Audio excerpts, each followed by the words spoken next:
In Germany before the war, when they would load the Jews onto the trains and they would come close to the churches, it was reported in the churches that sometimes they would hear the screams of the Jewish people on the trains. And it was said, "What did you do?" And the people in the church said, "We would simply sing louder." We are not singing louder any longer. We hear the screams. We hear the screams of those being aborted. We cannot be silent. 57 years ago, then Senator Lyndon Baines Johnson arrived back in Washington, D.C., angry at two men in Texas who, through nonprofit corporations, had opposed him because they thought he was soft on communism. He added the Johnson Amendment to the IRS code. No vote other than just a voice vote, no commentary, no discussion at all. And over the course of the last 57 years, a bill that even Johnson's chief of staff admits he never intended it to apply to churches has silenced churches, silenced pastors. And we're in this condition because we bought into a cultural myth that an IRS code that is unconstitutional, that's not yet been challenged, could silence pulpits and make pews inactive, and that's why we got in this position. But on October the 2nd, for the fourth year in a row, hundreds of pastors will stand and purposely defy that amendment based on First Amendment protection of freedom of speech and freedom of religion. And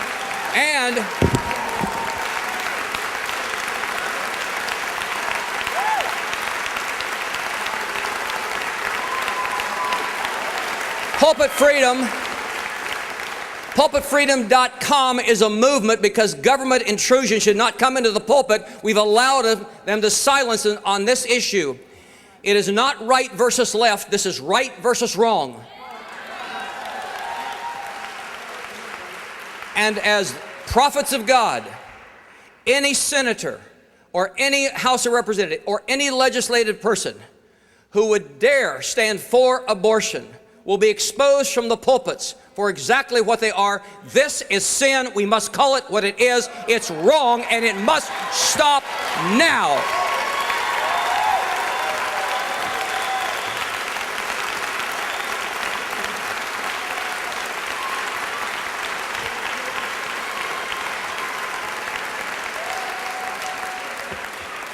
I'm the out-of-stater, so I can get by with more than perhaps you can. But any senator that would dare stand on this platform and lecture us about the inappropriateness of a bill that will block 95% of abortions must go. This is not going to be tolerated. It is wrong. It is morally, biblically wrong.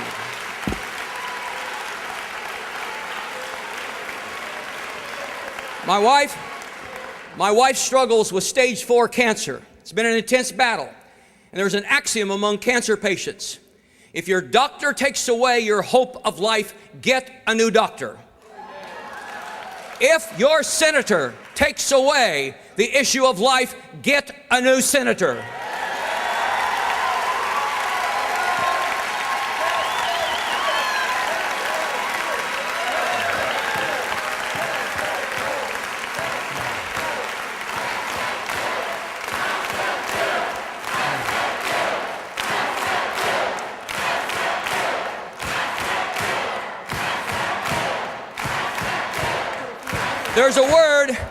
There's a word that we don't often use. It's called casuistry. Casuistry means complex rationalization to justify inappropriate responses. Senator, stop the casuistry. That day is over. I have a PhD in historical studies, and I've written on history, and I've read a lot of history. But I'm tired of reading it. I'm tired of writing it. I came here because I want to make history, and that's what you're doing here today. Someday, I've got to go, I've got to end. Someday, I've taken people on tours of the concentration camps in Germany, on church history tours across Europe. And when I take them to Buchenwald, I say, I want you to know that someday in America, people are going to tour the abortuaries. And they're going to say, you're not going to believe what actually happened to other human beings in these places. And they're going to say, where was the church when this was going on? And we're going to say, we rose up and we made a difference. And in Ohio, we put a stop to it this day. Thank you. Joy being with you.